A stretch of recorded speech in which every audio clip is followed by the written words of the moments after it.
Sure. All right. As I was saying, I am Dr. Emily Fisher. I am the program director.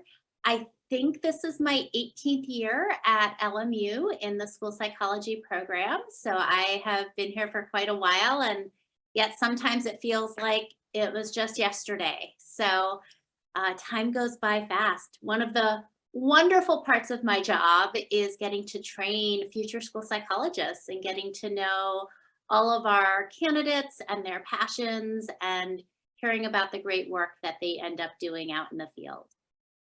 Um, Today, I will welcome all of you, including we have two other faculty and three of our current candidates here.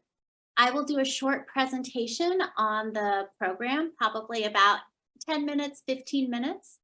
And then the rest of the time is really to answer the questions that you have. And with three faculty and three current candidates, hopefully we can delve into anything that you're hoping to find out about. So I'm going to go ahead and share my screen.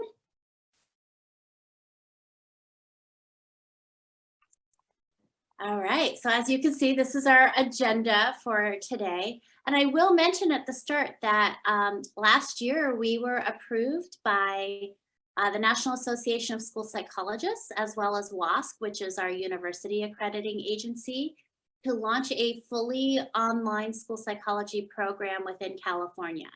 So we do, because our standards are based on the California credentialing requirements, we are only allowing at this time candidates who reside in California, but that means that we have really expanded our reach across the state. And there's such a shortage of school psychologists and highly effective school psychologists that we're really excited by the opportunities that that affords us.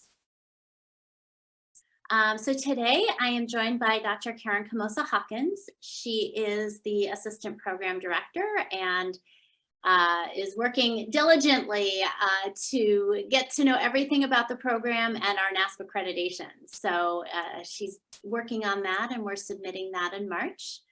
Dr. Dawn Richards joined us this fall and she is one of our clinical faculty and the fieldwork coordinator. So she's been working really hard to form partnerships with districts across the state. As our candidates, we're accepting candidates from a wider geographic region. It means that we're expanding our reach into the field in areas that we haven't been in before. And then we have three of our current candidates, Anne, who's in her first year, Regina in her second year, and Regina's doing her 2-day-a-week practicum. And then Stephanie, who is in her third year and doing her full-time internship. And so you'll have an opportunity to ask questions and hear about their experiences in a little bit. Just a bit of a program overview. It is a 3-year cohort program, which means that you start at the same time, you take your courses together, and then you end up graduating at the same time. On occasion, we do have candidates who decide to make the 3-year program a 4-year program. Mostly if they're working full-time or have other demands, we are able to split that first year coursework across 2 years if needed. Like I said, we do have currently on-campus cohort and an online cohort. So you will be our 3rd year that we're admitting a double cohort.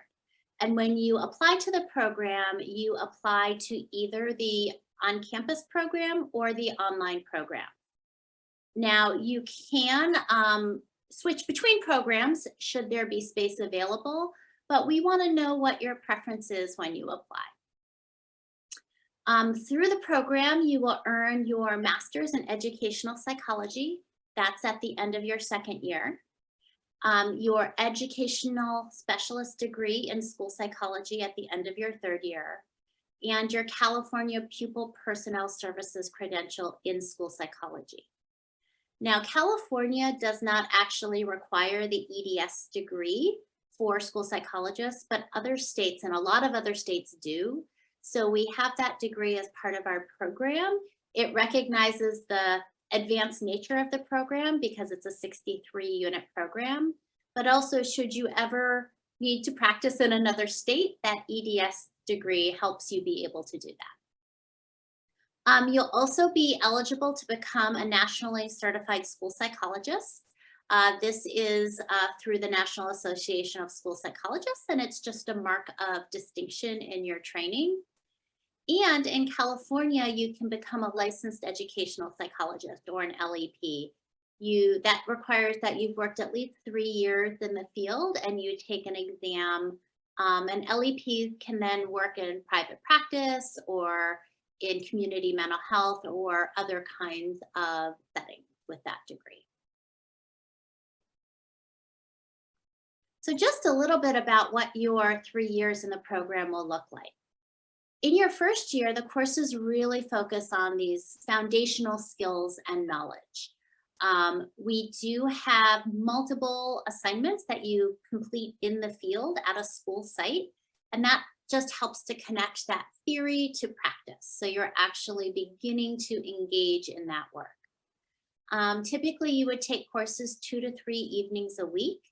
During the regular semester, our coursework starts around 4:30, and then during summer, it starts at 4 o'clock. And this is often so that people can still continue to work, and oftentimes people are working in schools. And in your first year, you can work full-time. It's a lot. I don't want to pretend that it isn't. But you do need some flexibility to do your field-based assignments. And we try to work with you if you are working in a school to at least do some of those assignments within wherever you're working. In your second year, your courses focus on knowledge and skills connected to practice. You are doing a 2-day-a-week school psychology practicum, which is about 500 hours over the year. And so many of your course assignments are things that you will do during practicum, so that you're really practicing in your field work what you're learning in your courses. In year 2, courses are 2 evenings a week. And then we have even smaller sections for practicum and counseling supervision. So typically in a cohort, we do not admit more than 20. And right now our cohorts are somewhere between 14 and 20. And then for practicum, it's typically half of a cohort. So somewhere between 7 and 10 students in a section. And then our counseling supervision courses are broken into 3 sections per cohort. In year 2, because you are working in the schools 2 days a week, you can work part-time, but there wouldn't be particularly a way to have a full-time job during year 2. In year 3, you do a full-time internship in a school district in California. It's about 1,200 hours over the course of the year. Your coursework is much less, and it really focuses on the depth of knowledge and skills. By the end of year 3, typically students take the praxis exam between year 2 and year 3, but you do need to pass the praxis 2 exam, and it's actually passing that exam that makes you eligible as a nationally certified school psychologist. I just wanted to highlight that, so our internship cohort this year is our last single cohort. There are 17 interns. And I just wanted to highlight that 8 of them are working and making first-year school psychologist salary of at least $81,000. So there are some districts, LAUSD being one of them, that hires interns and pays them a full first-year salary. 8 of our other interns are paid either hourly or a stipend and are making between $10,000 and $23,000. Only one of our interns is unpaid this year, and that was by her choice because she really wanted to be in this specific district. And so she made the choice to be unpaid so that she would be in that district. We are, of course, constantly encouraging districts to compensate our interns for the hard work that they do. So we're excited to see that 16 out of our 17 interns are making at least a stipend, and that half of them are making a very substantial salary during their 3rd year. So in our program, we have 5 learning strands, and these are things that run sort of throughout your coursework. And the first one of those is the integration of research, theory, and practice. So our coursework really draws on the literature, the research, and it's really to support how you can apply the knowledge and skills in practice. This is a practitioner program. We want you to be ethical, effective school psychologists when you leave us in 3 years. Leadership development is a strand that runs through our program. It starts in your very first course and then continues through your second and third year. And we really want you to see yourselves as leaders in the field. We focus on your strengths so you can be effective change agents. We know that education is not yet meeting all children's needs. And we really want you to be equipped to be able to assess the situation and figure out what needs to happen to take those small steps towards changing the larger system. As part of that, we do focus on self-care, stress management, and burnout prevention. We really want you to have long careers in the field. And so we start now talking about how to manage your stress, how to really focus on where you can have an impact, where you can be effective, and then how to promote wellness and work-life balance. Grad school is hard. None of us are going to pretend that you're going to have perfect work-life balance, but we do want to focus on what we can, the good habits we can ingrain now so that you can carry them into your career. Similar to that, we focus on positive mental health, motivation, and resilience. Very much schools still use a deficit paradigm, and we really want you to shift that focus to really think about how we can promote mental health, resilience, and wellness among our pre-K 12 students. And that's to build their academic, social, emotional, and behavioral skills. I mentioned there are 5 learning strands, and the 5th one is on a slide of its own. Social justice, and I call it social justice in action. This isn't a catchphrase with us. This really is like the guiding foundational principle of all the work that we do. We want to go out there and disrupt that status quo. We don't just want to see it as it is and take it as it is, because we know that there are marginalized communities, marginalized students, marginalized groups that we really as school psychologists need to uplift and really center their voices and their needs within the work that they do. And so we do throughout our coursework really look at historical contexts and contemporary issues. We talk about things a lot like racism, heterosexism, ableism, sexism, and lots of other forms of discrimination and oppression. And we learn about how these maintain the status quo in society and concrete things that we can do to begin to change that. So thinking about why LMU, and obviously if I'm here for 18 years, I love where I work and I love the work that I do. And we really do have a caring community of faculty, our cohorts, and GASP is our Graduate Association of School Psychologists. It is our graduate student-led organization. And GASP really provides mentorship so that our interns are mentoring our practicum candidates and our practicum candidates are mentoring our first years. We have leadership opportunities as cohort leaders for involvement in the California or the National Association of School Psychologists. You can see a group of our students who are presenting at CASP. We really encourage you to try out all of those opportunities to test your leadership skills and develop them and harness your strengths.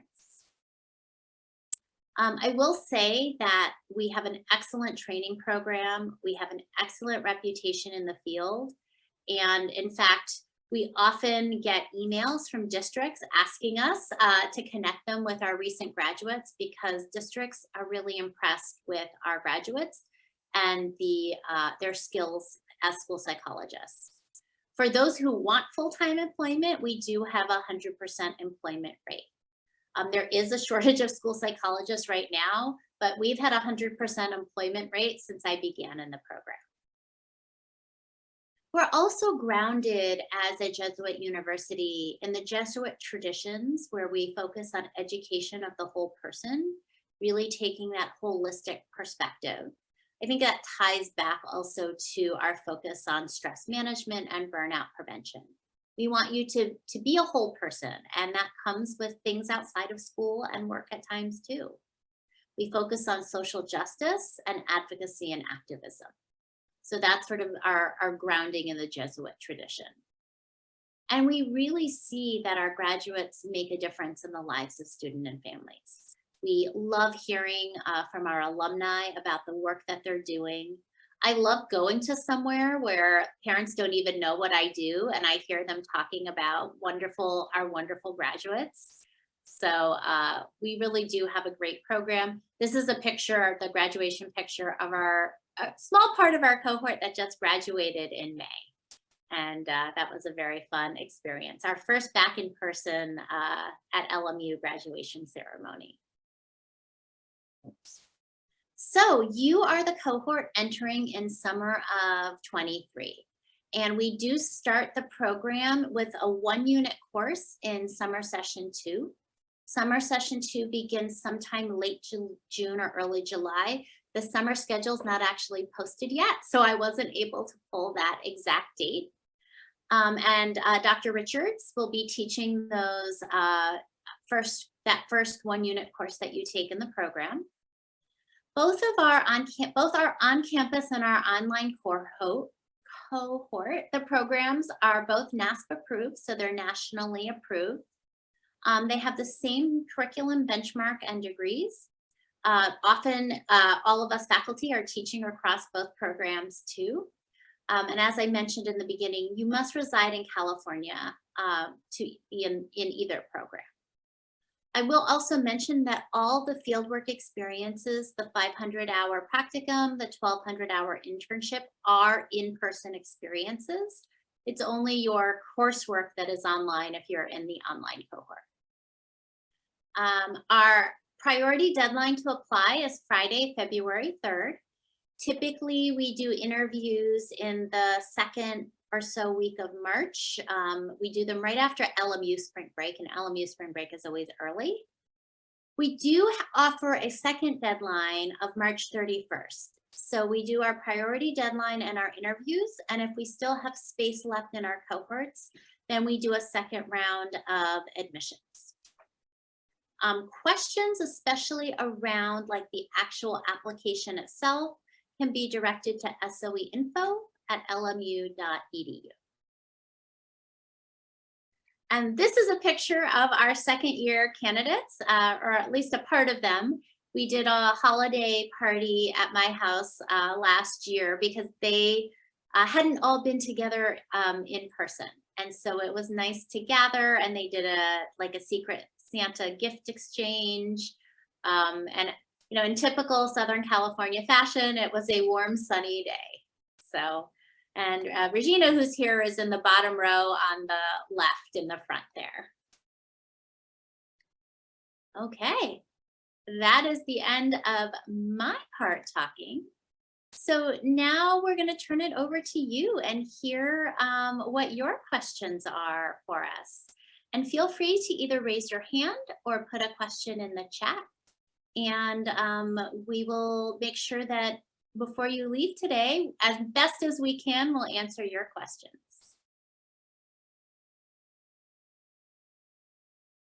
And perhaps while people are thinking about questions, I could invite Anne and Regina and Stephanie to also share a bit about their experiences. Lisa, we'll start with you, and then we'll move on to other people. Oh, somewhere you are.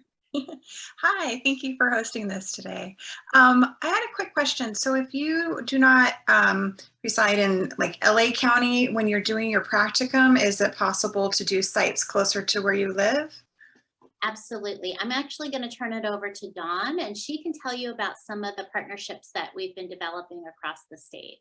Yeah, so right now we have a few first-year students up north. We have an intern in Fresno, And then I'm starting to reach out to more districts in like the Inland Empire, Marietta, Redlands, things like that. I've also had candidates request or give me a list of districts that they prefer to work with, and then I can go and vet those districts. So if there's a district closer to home, absolutely we can talk about you doing your experiences there. And if it won't be that specific district, it would be somewhere near. Yeah. Okay, perfect. Even if it competes with like another programs. Yes, absolutely. Thank you. Yeah, and so we do have a vetting process because it is important to us that the district meets our training standards and that you're not just sort of like a workhorse in the district, but that they're actually focused across the domains of practice. So that's one of the things that we vet districts for. And if any given district is not a good fit, then we look within that geographic area. So one of the things that Dawn jumped into, she just started in August, was for our first year candidates, really finding connections in districts closer to where they live. Thank you. You're welcome. Cesar. Hi, Cesar. I work as a college counselor for a community-based organization. Thank you for doing this. And I wanted to ask, I've been out of school for a few years. Are there any prerequisites that I need to complete before applying for this program? So it sort of depends what your undergraduate degree is in. So if your degree is in psychology or education, child development, something that's sort of closely related, then it wouldn't matter if your degree was, from a while ago, you would still have that background. If your degree is in something other than that, then we do require that you have 18 units of sort of those basic psychology courses. Those are listed on our website, and if you request the information packet, they're listed in that as well. But there are things like, intro to psychology, social psychology, human development, just that so that everybody's coming in a bit with that basic foundational knowledge. But we are no longer, well, we haven't for a few years now required the GRE. And we really value people coming into the cohort with diverse experience because that's how you learn from each other. It really builds that learning community when people are coming from different backgrounds and have different kinds of life experience and professional experience. Angelica. Hi, thank you. I had a question regarding the EDS. I know you said that was another degree. Is that another master's degree or is that like a credential? So good question. So the EDS is called an education specialist degree. The other group that gets an EDS are special education teachers. They're different EDSs. We think of it as sort of it's sort of between a master's and a doctorate. It recognizes that 63 units of training, where a lot of master's programs are in like the 30 to 40 unit range. We're 63 units. So it's just another degree, and a lot of people don't know what it means or what it is, but we do recognize that. And like I said, there are some states that require it. So even though California isn't one of those states, since we have the unit to make it work, we do that. I don't know who this person is. Janelle? Did I say it right? Yes, you said it right. Thank you for doing this Zoom meeting, first of all. My question was, what is the tuition fee for all 3 years? And do you guys offer any scholarships or anything like that? Great. So right now, I believe the tuition is $1,462 a unit. Does that sound right? Anne's nodding her head. It's right in there. So I'd have to get my calculator out. But so it's a 63 unit program, but tuition does go up incrementally each year a bit. We had a freeze during the pandemic, and so this was our biggest, I think last year was our biggest tuition increase that we've seen. We do offer a school psychology scholarship. It is based on financial need, on merit, on increasing representation of historically marginalized groups in graduate education and in the field of school psychology, and on social justice orientation. So we have, in the last few years, used our scholarship to really, I think just in part to be more aware of sort of the financial impact in different marginalized communities and to support our graduate candidates. It is a partial tuition scholarship, but we do have candidates who apply for other scholarships. We have an office on campus that does help with scholarship applications or fellowship applications. Also, we have, as Anne and Regina and Stephanie actually all work either as a graduate assistant, a teaching assistant, or a research assistant. So all faculty do get money to provide some financial support in those areas for our candidates as well. But it is not a cheap program, which is one of the reasons we also highlight that our interns typically are getting somewhat well-paid internships to move them into the field, because we recognize that student debt is not a great thing. Thank you. And for those internships, they are only LMU internships, correct? So it's not like other schools can get this type of internship. For the internships, yes. So the internships, no, I'm sorry, internships, no. So these are district offered internships. For the GA, TA, RA positions, those are only for our LMU students. But internships, so most districts in the state will have school psychology internships. Now, the amount that they pay or if they pay will differ district to district, but it's one of the ways that districts create their pipeline for filling school psychology positions. So for instance, like I think Fresno, Fresno Unified has a paid internship in like the 23,000 range. LAUSD is the only one I currently know of that pays at a first year school psychology salary for their paid interns. They also have unpaid internships.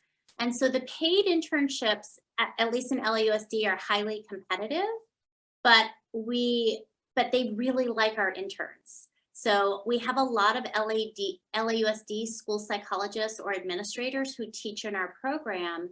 So they get to know our candidates sort of across their training. And so we see that we get a lot of the paid internship positions.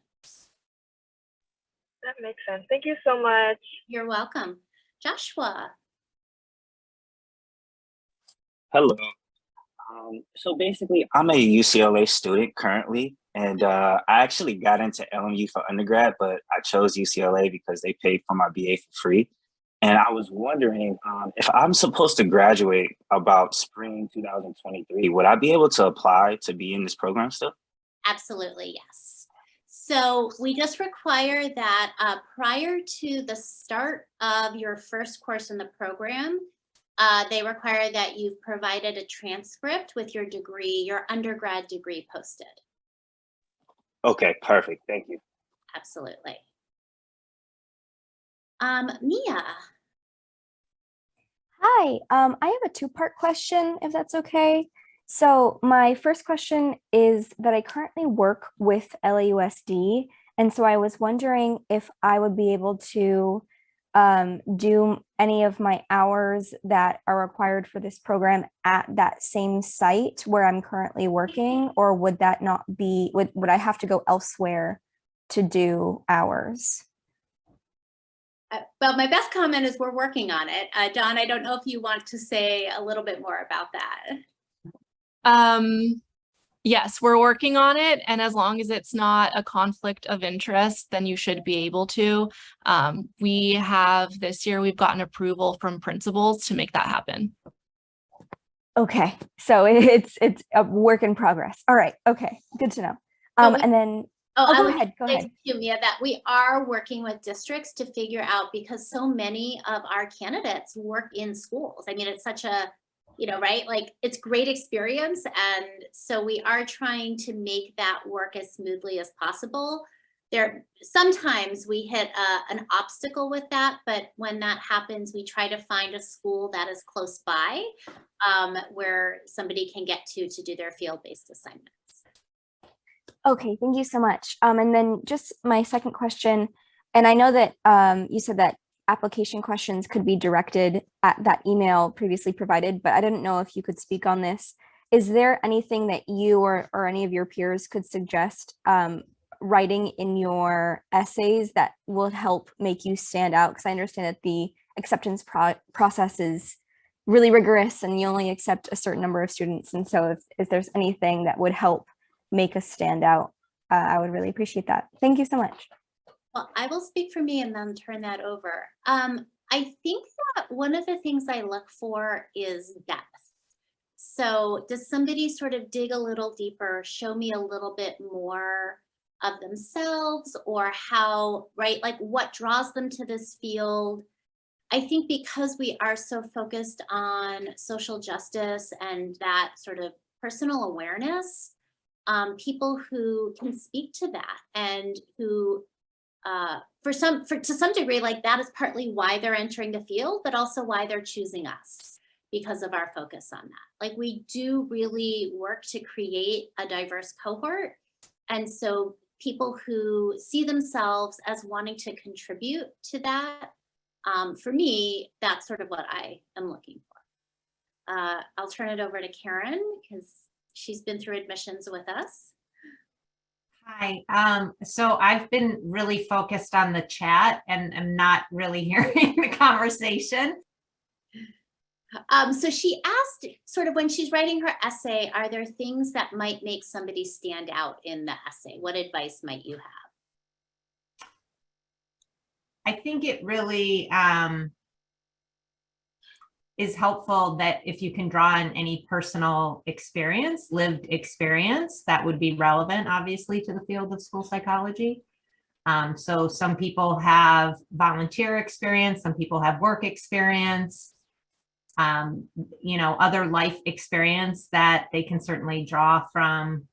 I think that helps. And then obviously a motivation to serve in the field of school psychology and uphold kind of, our priorities for social justice and diversity, equity, and inclusion. Emily, there was a question in the chat about applying for grants and scholarships. Is that, I can't remember, is that something that applicants do when they apply? Are they applying at that time? So yes, so we actually changed our scholarship application process so it happens more simultaneously with admissions. So we actually use your personal statement, your letters of rec, your CV, your resume, your interview to determine your scholarship award. The actual application is like a Google Doc survey that you fill out. It's very short.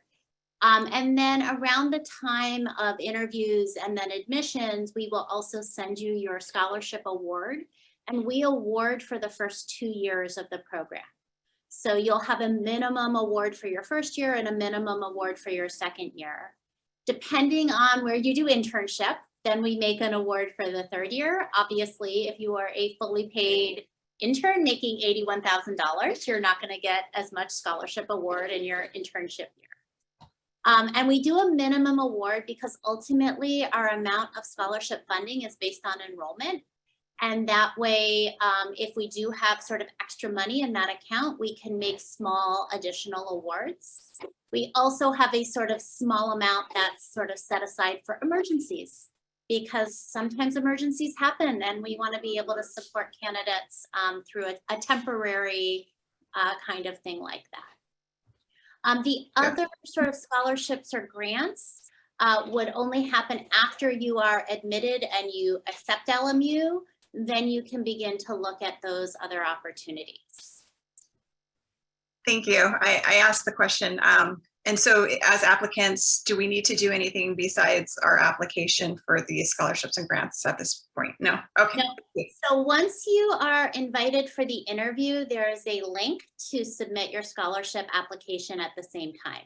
You do have to complete the FAFSA and have it sent to LMU as long as you are eligible to complete the FAFSA.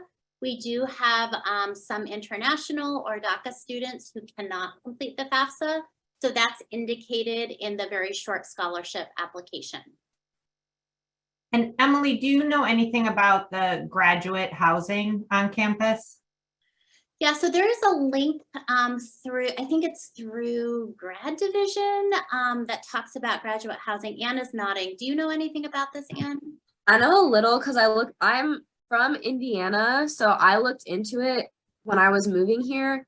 And from what I saw, it seems like they put priority on law students to get it, because I think there's a very limited amount. And aside from that, it was also, I found it to be very expensive, so I didn't go that route, but I know that it is available and you can apply, but it might not be guaranteed. Okay. There's a whole like apartment complex that like LMU rents out. It's called like Plaza del Oro. It's walking distance to campus. But right, housing around LMU tends to be quite expensive. Oftentimes our graduate students, once you're accepted and you accept LMU, we do begin to put you together with others in your cohort. And so you're starting to communicate with those who will be in your cohort. And oftentimes our incoming cohort will begin to sort of find housing together if they're moving to the area, especially. I know someone else, a couple other people, Christina had her hand raised and now I see Paige's hands raised, but I just also want to make sure we have time for our 3 current candidates to talk about just kind of the rigor of the program and balancing kind of being in the program while working and how awesome the program is. It is. Well, someone asked the question about it's way up here now, but how demanding the program is. Right. So I thought best to kind of hear from. Great. Well, why don't we see Paige had her hand up very patiently. Let's call on Paige and then we'll turn it over to Anne and Regina and Stephanie. Hi, quick question. I know somebody asked about the GPA requirements in the chat. Mine is a little bit more tricky. So in this case, this would technically be my second master's. So would you still look at the bachelor's degree, like the undergraduate grades, or would you look at the master's grades? I think that you submit both, but I think it's the master's. I think it's your most recent degree, which determines like what the official GPA is for admissions. Okay, thank you. But we can double check that with our admissions folks for that. So I would submit it and you can ask like SOE info. That email goes to our wonderful Mary Frazier, who might be able to answer that question better than we can. Okay, thank you. All right. Christina, did you still have a question? No, mine, I think it's answered in the chat. Mine was also regarding a second master's because I have an MA in education currently.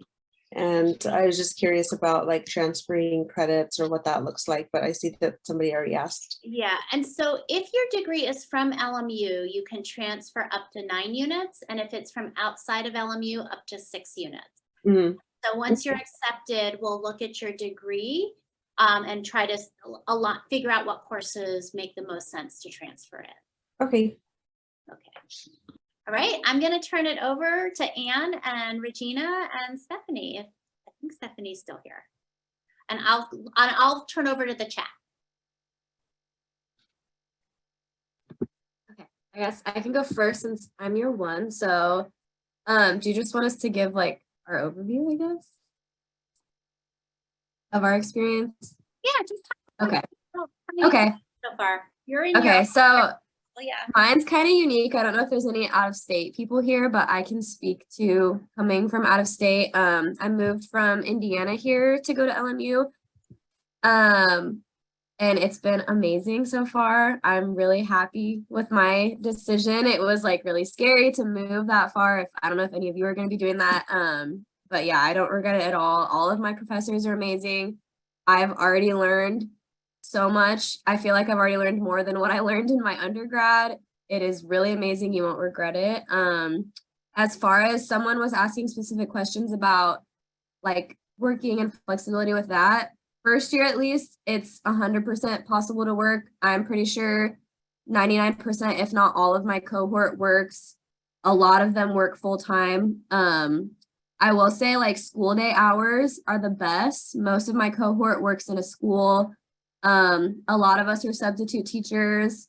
And a lot of us also have more than one job. So it's definitely like you can definitely work. You don't have to worry about that.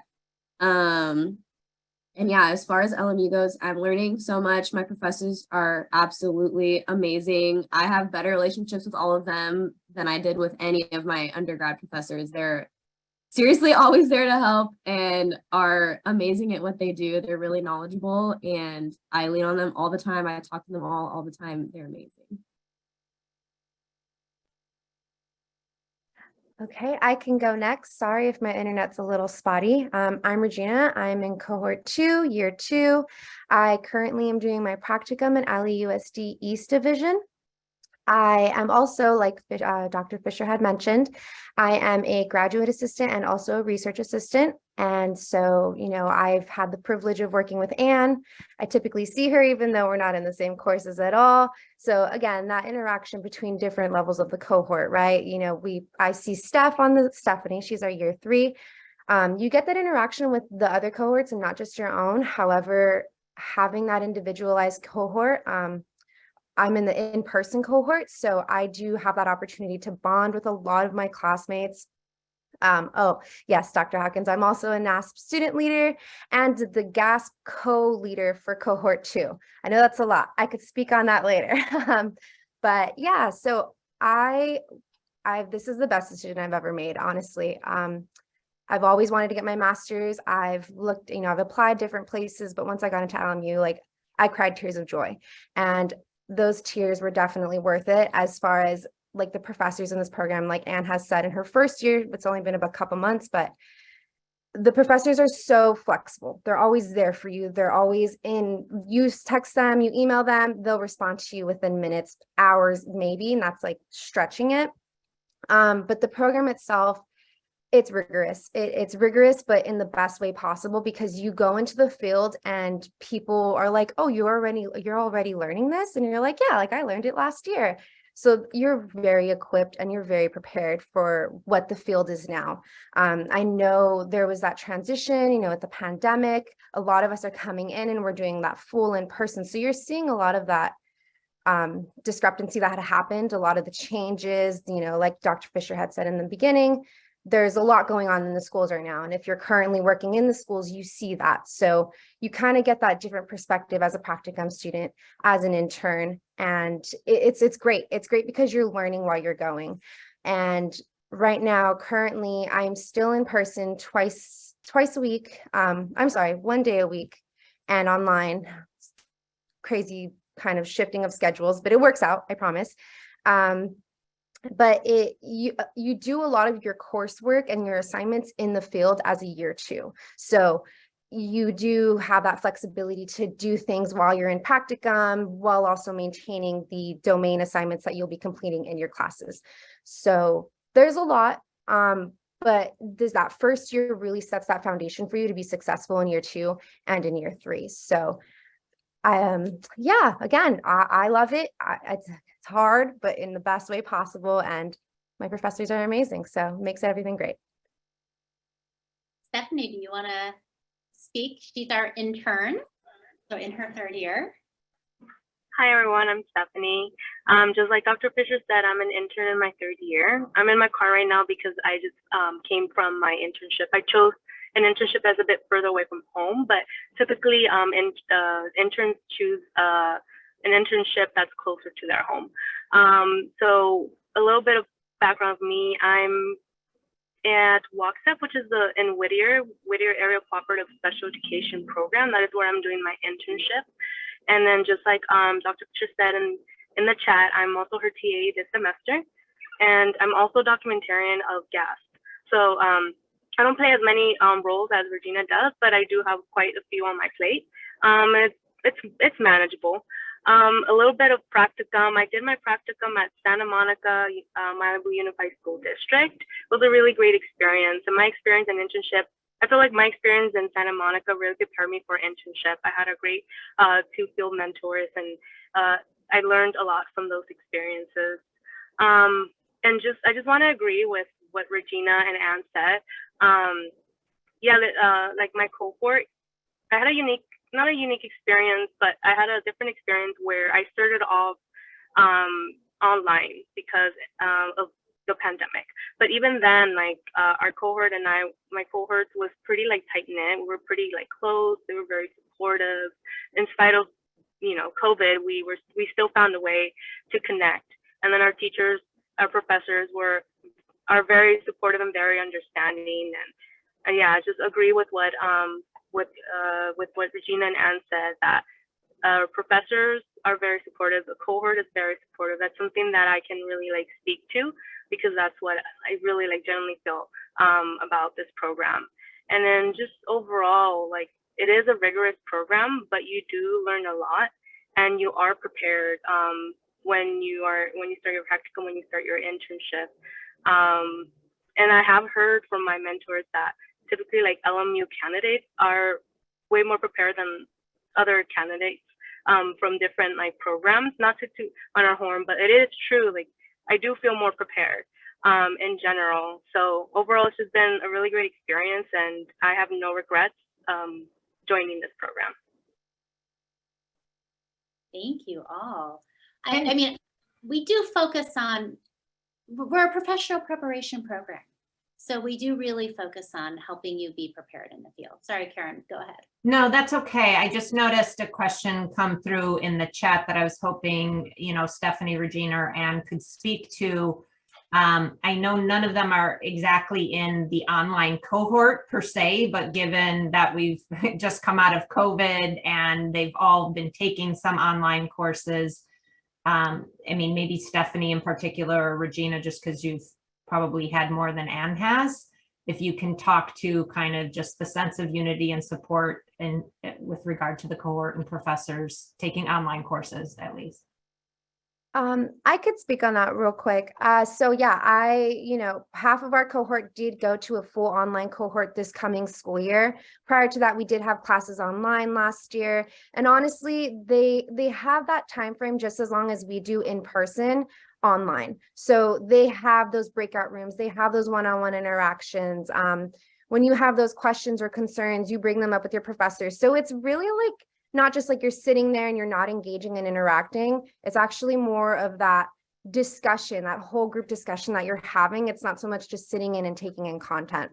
So as far as unity, let me make sure I'm addressing that. The unity and the support, 100%. Professors are actually more available on Zoom than they are in person. And that's just with the way of, timing, and it's LA, so it's huge. And if you're out of state, out of county, it's even bigger. So that online support is very big. And the students in the cohort that are online, again, I can't speak on that, how they're feeling currently, but I do know we still stay connected. We do still have multiple group chats with one another from online and in person. So we're always connected. We're always sharing things that come up, or like, touching base with each other. So it's very much possible and feasible to get that support and unity on that online platform with both professors and students.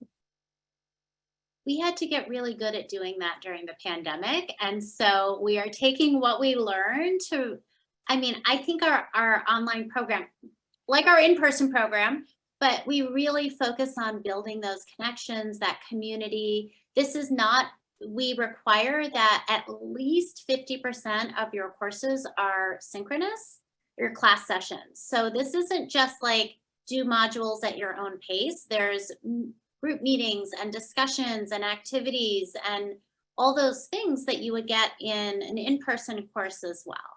So we do make sure that's part of our online program.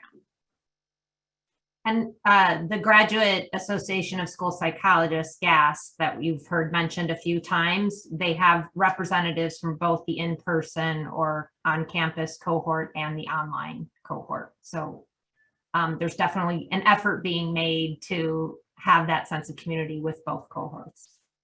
LMU is making the transition from calling it in person to calling it on campus. So you'll hear us say both just because that just started. So we're just getting used to the new language they're using. Stumbling over our words. Right. Priscilla. Hi, I had a question. I am interested in the online program. My question is, what happens when it's the second year for the practicum? I know I'd have to do that in person, but I live in Chino. So how does that work? That's you, Dawn. That's perfect. So you would still have your classes online, and then your practicum would be in Chino or around Chino. I actually have connections in Chino, and we've already vetted that district. So that would actually be a great district for you to do practicum and or internship at. But there's definitely opportunity for you to stay near your home. Oh, perfect. Thank you so much. Sure. And I attended the meeting a little bit late, but is there any other information you could share about the online program? I'm a mother of 3. I just finished my undergrad in May, so it's something I'm really interested in, but I also want to make sure I'm not going to put too much on my plate to where I can't complete the program. The classes are rigorous, like the students have said, and like Dr. Fisher said earlier, a lot of us professors teach the on-campus and the online program, so the assignments are the same. It is difficult, but the classes are always at the same time. So I don't know if that helps. Maybe some of the students can kind of talk about that. Yeah, I was wondering maybe Stephanie, I know she said she did some of hers online because of COVID. So I was wondering maybe she could speak on that.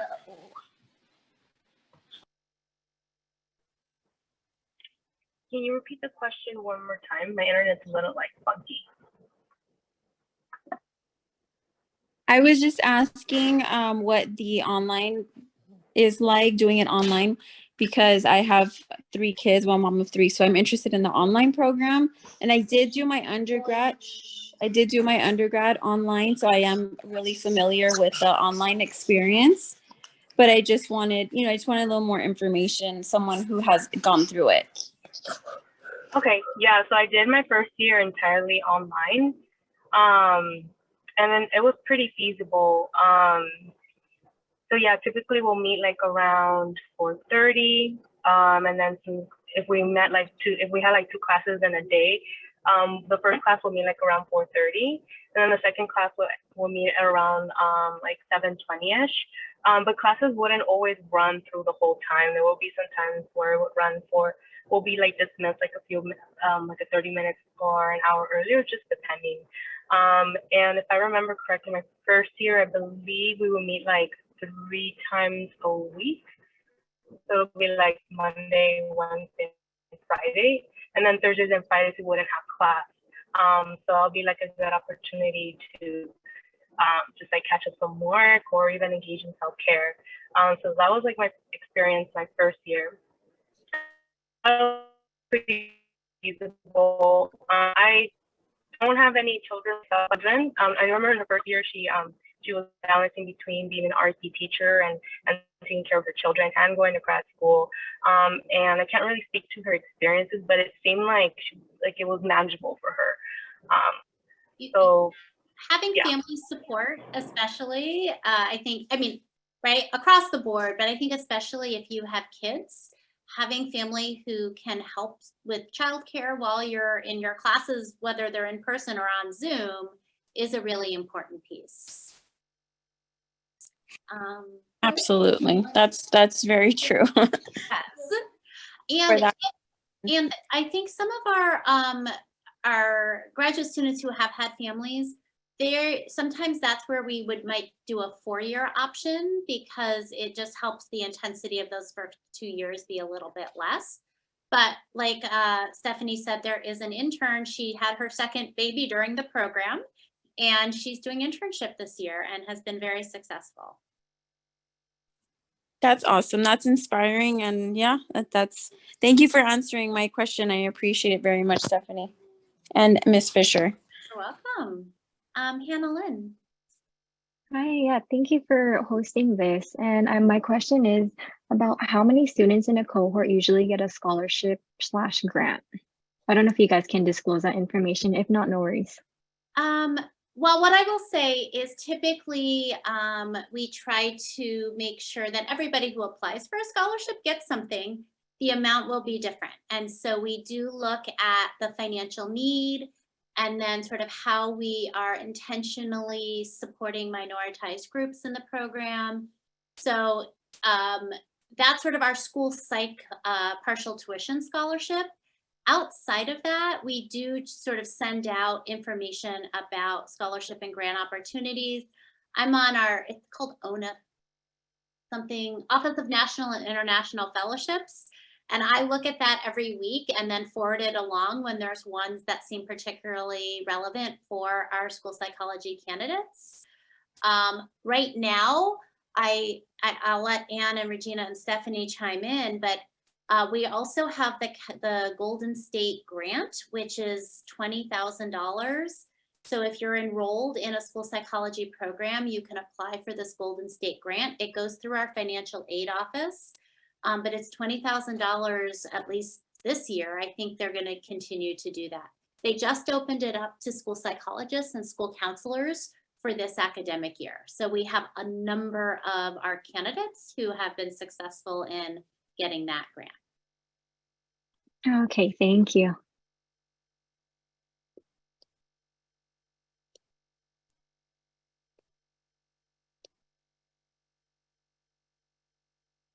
Cesar.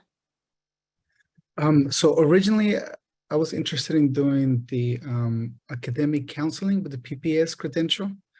But I think doing my work, I realized that mental health is becoming a big piece of it. So I decided to come here, but I see there's a little bit of interconnection or crossing some paths. Is there a way to start your program in the academic counseling program and then transition or try to do the degree in here as well? So no. The short answer to that is no. The school psychology program is in the same department as the counseling program, but it's a distinct program. So it does lead to the PPS degree. They are sort of different approaches, and that would be an important thing to consider. And I know that at 5 o'clock, actually right now, they're starting a counseling program info session. And so that might help you sort of begin to tease apart a bit of which approach is the right approach for you in your career path.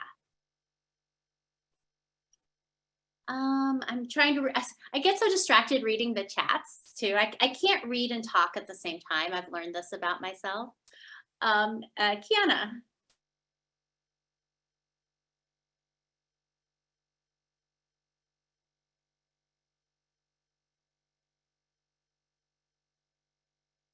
Kiana, if you're talking, we can't hear you.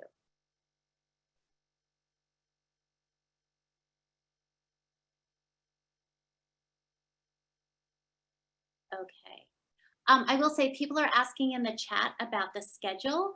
Online, if you go to where it talks about our coursework, there are links to sample schedules that we created that are pretty indicative. Please don't think that those are exactly when your courses will happen, but it's sort of indicative of how we offer our courses in the afternoons and evenings. Any last questions before we say goodbye? Kiana, I see your hand up, but we couldn't hear you. Okay, Priscilla. Okay, what about the acceptance rates? Do you generally have a ton of applicants? And then also like for the online program, how does that, I'm sure that's different than the in-person. Well, it's different only because we're still in the infancy of our online program. And so one of our big pushes this year has even just been marketing that we have an online program. Honestly, our acceptance rates are different each year depending on the number of applicants. And it is not just us accepting you, but you also then accepting us once you are accepted to LMU. So I don't know our acceptance rates offhand, but once we do admissions, we do keep a really active wait list and accept off our wait list as we have space in our cohorts.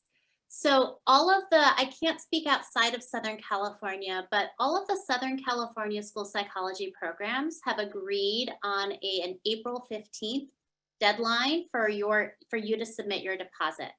So it used to be that like some programs would go as early as January and then others would start later in March. But so what we've done so that you also get to have that choice is when we do admissions, we don't require you to submit your deposit until April 15th. And that deposit holds your spot and then is applied to your summer session 2 tuition. Okay, thank you. Yeah, I was just wondering because I have to do online because like I said, I have 3 kids, so in person would be extremely difficult. But there aren't too many programs based on my research for school psychology online. So and I really, really like this program thus far. So, I'm just like, what are my chances? I'm pretty sure that we're the only NASP approved online program in the state. Yeah, this one seems like the best program I have found thus far. So, I think that's probably true. And that's not just like tooting our own horn, but we had such a good in-person program. And then during the pandemic, we developed really good skills in teaching online. And so that is at the heart of what we're doing. Hannah Lynn, did you have another question? Yes, thank you. So my other question is regarding the grace period, how long is that for us to respond back to you if we do get an acceptance letter? So that would be until April 15th. So typically we do admissions and we try to within like about a week or 10 days after we do admissions all in 1 week. We do our interviews. And then within a week after that, we try to send out acceptance letters. And then after those go out, you have until April 15th to make your decision. Okay, thank you. About a month in there.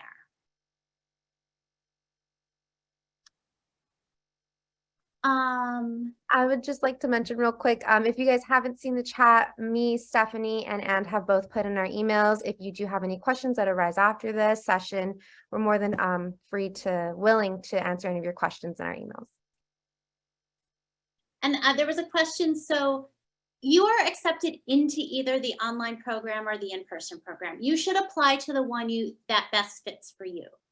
If after we do admissions, there is space in the program, you can transfer from one to the other, but we obviously do that sort of on a case-by-case basis, depending on your unique circumstances. So I know that, some people do that, like thinking about they want to be in person, but then for internship year, might want to be fully online, especially if they're doing their internship further away from LMU. So those are things that we do consider. Yeah, we will still do our interviews on Zoom. We will work with our admissions person perhaps to do like a day where those who want to do in person can be on campus to tour the campus. We will notify, so it's usually, let's see, if interviews are due the first Friday, it's usually about 10 days to 2 weeks after the application deadline when we're able to have all the applications reviewed and send out interview letters. Or letters inviting you for an interview.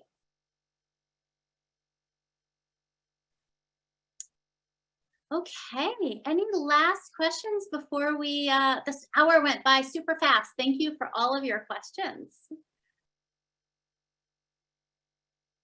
All right, and thank you to our current candidates who made the time to be here. And thank you, Dawn and Karen, for your time. And we look forward to reading your applications. Happy grad schooling, everybody. Bye.